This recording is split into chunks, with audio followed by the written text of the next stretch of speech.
آخرت ایک جامع ترمذی نمبر 2417 میں موجود حدیث میں حضور نبی اکرم صلی اللہ علیہ وآلہ وسلم نے تنبیہ فرمائی کہ قیامت کے دن آدمی کے پاؤں اس وقت تک نہیں ہلگے جب تک کہ وہ 5 سوالوں کا جواب نہ دے دے۔ پہلا ان کی زندگی کے بارے میں ہے اور انہوں نے اس کے ساتھ کیا کیا۔ اس سے مراد کسی شخص کو دیا گیا وقت ہے۔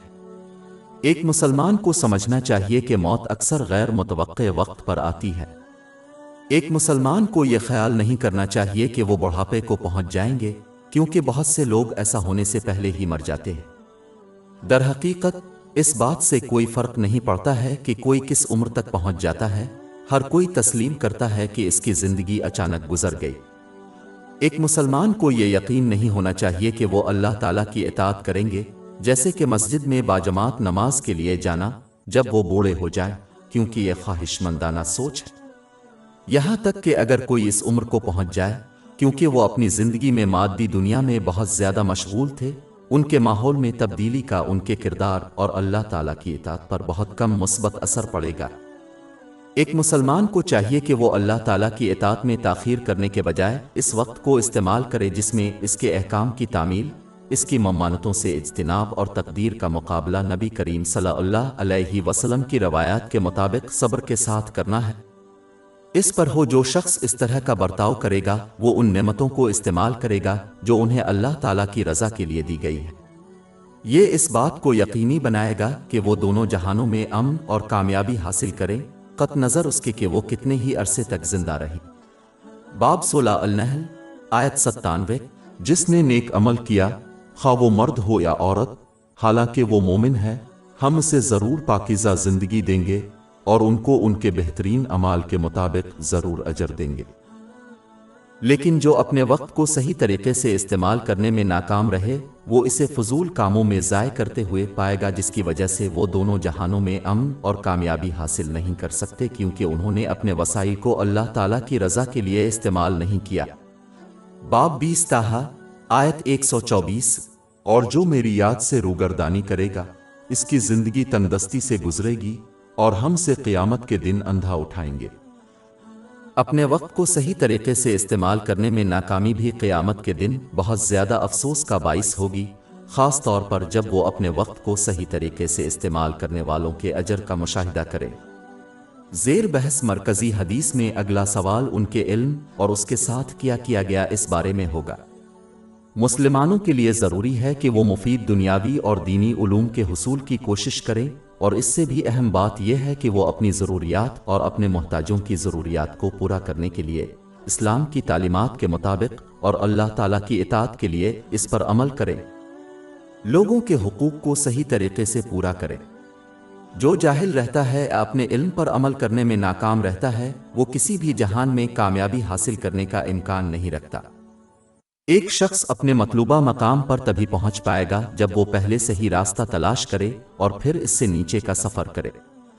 لیکن اگر کوئی شخص صحیح راستے کے معنی تلاش کرنے، علم حاصل کرنے میں ناکام رہتا ہے، اس پر عمل کرنے میں ناکام رہتا ہے، یعنی اپنے علم پر عمل کرتا ہے، تو وہ اپنی مطلوبہ منزل یعنی دنیاوی اور دینی دونوں معاملات میں کامیابی حاصل نہیں کر سکے گا۔ مفید علم جس پر عمل کیا جائے وہ تمام بھلائیوں کا باعث بنتا ہے، جبکہ علم کا غلط استعمال دونوں جہانوں میں مصیبت کا باعث بنتا ہے۔ تیسرا اور چوتھا سوال قیامت کے دن لوگوں سے ان کے مال کے بارے میں کیا جائے گا، خاص طور پر انہوں نے اسے کیسے کمایا اور کیسے خرچ کیا۔ سب سے پہلے مسلمانوں کو اس بات کو یقینی بنانا چاہیے کہ وہ صرف حلال مال حاصل کریں اور مشتبہ ناجائز دولت سے بچیں۔ ناجائز دولت صرف اس کے تمام اعمال صالحہ کو رد کرنے کا باعث بنتی ہے۔ صحیح مسلم نمبر 2342 میں موجود ایک حدیث میں اس کی طرف اشارہ کیا گیا ہے۔ اگر کسی کی بنیاد ہی حرام پر ہو تو اس سے نکلنے والی ہر چیز کو حرام سمجھا جائے گا، اور اس لیے اللہ تعالیٰ نے اسے رد کر دیا ہے۔ جس طرح اسلام کی اندرونی بنیاد نیت ہے، اسی طرح اسلام کی خارجی بنیاد حلال کا حصول اور استعمال ہے۔ ایک مسلمان حلال مال حاصل کرنے اور اسے حلال چیزوں پر خرچ کرنے میں آزاد ہے، جیسے کہ اپنی ضروریات اور اپنے محتاجوں کی ضروریات کو بغیر فضول خرچی، اسراف کے پورا کرنا۔ دولت دونوں جہانوں میں انسان کے لیے بڑی نعمت بن سکتی ہے جب اسے صحیح طریقے سے حاصل کیا جائے اور خرچ کیا جائے۔ لیکن اگر ایسا نہ ہوا تو یہ دونوں جہانوں میں ان کے لیے بڑی ندامت بن جائے گی۔ یہی وجہ ہے کہ حضور نبی اکرم صلی اللہ علیہ وآلہ وسلم نے صحیح بخاری نمبر 6444 میں موجود ایک حدیث میں تنبیہ کی ہے کہ قیامت کے دن مالداروں کو بہت کم بھلائی ملے گی، سوائے ان لوگوں کے جو اللہ کی رضا کے لیے خرچ کرتے ہیں۔ عالی فضول چیزوں پر خرچ کرنے سے پہلے اس عظیم اجر کو کھونے پر غور کرنا چاہیے جو قیامت کے دن ان لوگوں کو ملے گا جنہوں نے اپنا مال صحیح طریقے سے خرچ کیا ہے۔ یہ اس بات کو یقینی بنائے گا کہ وہ صرف اللہ تعالیٰ کی رضامندی کے لیے خرچ کریں اور گناہ اور فضول خرچی سے بچیں گے۔ آخری سوال کسی کے جسم کے بارے میں ہوگا اور اس نے اسے کیسے استعمال کیا۔ لہذا ایک مسلمان کو اپنے جسم کے ہر عضو مثلاً بینائی اور سماعت کا صحیح طریقے سے استعمال کرنا چاہیے جیسا کہ اسلام نے تجویز کیا ہے۔ یہ سچا شکر ہے اور اس لیے مزید برکات کا باعث بنتا ہے۔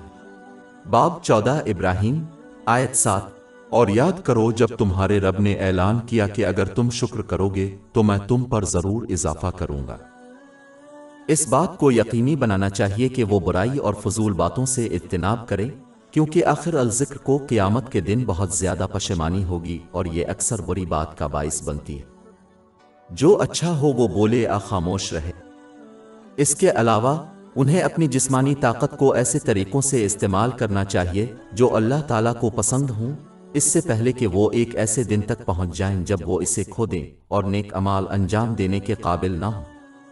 امید ہے کہ جو اپنی طاقت کو صحیح طریقے سے استعمال کرے گا اللہ تعالیٰ ان کی کمزوری کے وقت ان کی مدد فرمائے گا۔ در حقیقت جو اپنی صحت کو صحیح طریقے سے استعمال کرتا ہے اسے بیمار ہونے پر بھی وہی ثواب ملے گا، چاہے وہ اب وہی نیک اعمال انجام نہ دے۔ امام بخاری رحمہ اللہ کی حدیث المفرد نمبر 500 میں اس کی تلقین کی گئی ہے۔ آخر میں ایک مسلمان کو چاہیے کہ وہ اپنے جسمانی اور زبانی نقصان کو دوسروں کے نفس اور مال سے دور رکھے کیونکہ یہ ایک سچے مسلمان اور مومن کی نشانی ہے۔ اس کی تصدیق سنن نسائی نمبر 4998 میں موجود حدیث سے ہوتی ہے۔ ہماری ویب سائٹ www.sheikhpod.com پر 400 سے زیادہ مفت e books, audio books, infographics, podcast اور بلاگ دستیاب ہے۔